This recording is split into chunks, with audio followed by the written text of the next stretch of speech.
Hey, Southern Airlines Math Industry, and we're going to be doing more of factoring polynomials. So, in the past video, in part 1, we have been looking at what two factors go in for one object and the other object with two numbers. So we've been trying to look for the greatest common factor between the two. So there are two equations or two expressions that we are going to practice with. We're going to do 3 in parentheses, x plus 4, find the greatest common factor, and we're also going to find 3x in parentheses, x plus 4, and see what we get over there. So let's start with the top one. For the top one, we have 3 times x and 3 times 4. 3 times x is 3x, and 3 times 4 is positive 12. When we find the greatest common factor, we go for 3x. Ignore the variable for now. So we have 1, 3. And for 12, the factors are 1, 12, 2, 6, 3, 4. And it looks like that there's a 3 here and a 3 here at its greatest extent.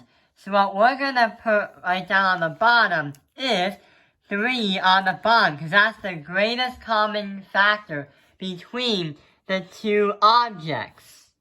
When we do that, we're going to have to make this into this. So how can that 3 turn into the equation above? We can put in parentheses x plus 4. And there we go. That is our greatest common factor. And these are the two products that is going to be put into these. And is also going to equal that. Let's try solving the bottom equation. So with the bottom one, we have to do 3x multiplied by x, and 3x multiply that by 4. When we do that, we're going to get 3x squared, because x times x is x squared, and 3 times 4 is 12x, or 3x times 4x is 12x, and we add the two. Ignore the variables for now, because we'll add those later. So, with 3 and 12, find the greatest common factor. 1, 3. And earlier, we said 1, 12, 2, 6, 3, 4. So 3 and 3 is going to work. To get it back to the way it was before, we're going to have 3x as the greatest common factor.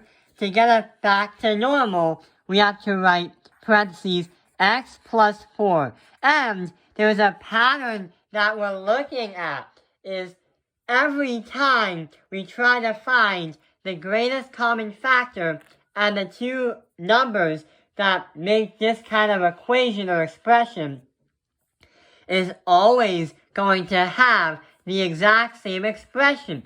Because this was the question and this was the answer.